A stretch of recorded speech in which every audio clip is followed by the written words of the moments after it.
Hi folks, Will at LR Workshop. In the process of replacing my mid-cross member in situ, I had to remove the rear floor. I've done this before and it's a bit of a bloody pain. It's one of those jobs that you have to do the job before you get to the job you actually want to do, and this thing can take a couple of hours just on its own if you've got rusty floor screws, as I'm sure many of you do. I'm just going to show you some of the techniques that I muddle my way through with. Here are the main offenders.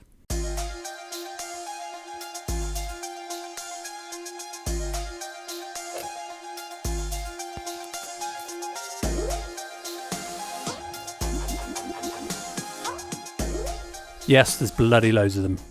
I think the best technique I've found is angle grinding through the heads, and it either, in this case, lets off a bit of the pressure and you can unwind it a bit with just a normal screwdriver. Very often I use, I like a screwdriver bit on the end of a socket wrench, and it just chews up the end of the screw, and it really is a no-go.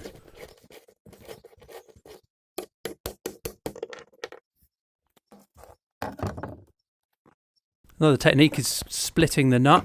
So angle grind it a bit, split the nut down the middle. And then you end up with this flat area that you can use to then, either in this case, try and turn the nut in place. So it does rotate round a bit. There, the washer came out, and this actually split off in half the other side. So it gave a bit of a lip there that I could get a pair of Stilsons on and then rotate it out. This nut, I was doing the same sort of thing, trying to hammer it round.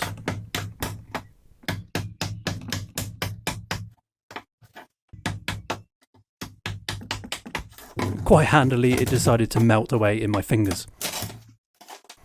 This one's a bit trickier because the seatbelt reel is in the way, so you see you got it from a few angles there trying to loosen the nut off, and it eventually just allowed you to sort of unwind it quite straightforwardly. This one is a bugger. So this on the bottom of the screen is the 300 TDI seat bracket. You can see it conflicts there. If you had a screwdriver and you could undo it, it'd be fine, but you can't. You can't get an angle grinder in there. Also can't get a reciprocating saw under really at all. Once the seat bracket's off, everyone get ready for the rusty disco.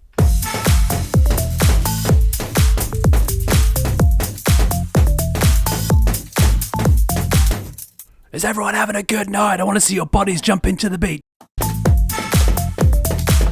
Jump, jump, jump!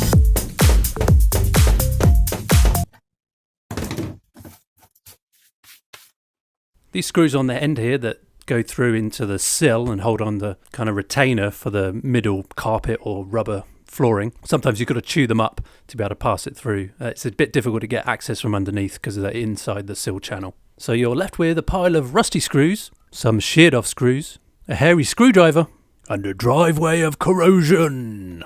By this point you're cursing the job. You just want to get on and replace the mid-cross member, put on some relaxing music, have a cup of tea, give it a bit of a clean up, and prepare for the next bit.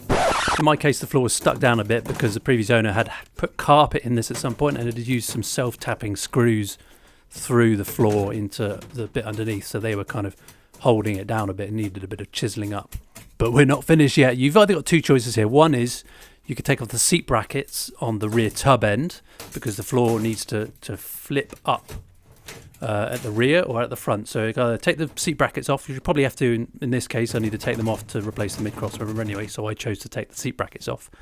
Or what you could do is take off at the front, take off the seat belt reels and also the door check strap holders. Now actually I've bought new brackets for the check strap holders. Later vehicles had a captive stud built in. On my vehicle there's a bolt and a nut, and the bolt seems to get put through the bracket before it gets fitted to the seat box, so you can't actually get the nut out whilst it's still fitted to the vehicle. So I think the stud built into the bracket is a lot better design, because I find the bolt and the nut comes undone at various times and it's a bit of a pain.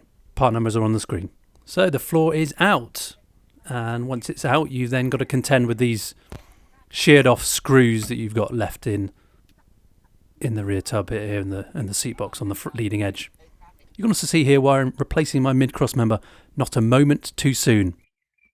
Removing these sheared off screws is pretty straightforward. You get a pair of Stilsons, grab on the leading edge, twist them off, and they will separate because there is nothing really clamping the two halves together, you can just open up that rusty clip. I hope you found this of use. Leave in the comments below any ideas you have for getting the screws off yourself and what techniques you've used. You can see on your screen the cross member that I'll be fitting in another video. Thanks for watching. Bye for now.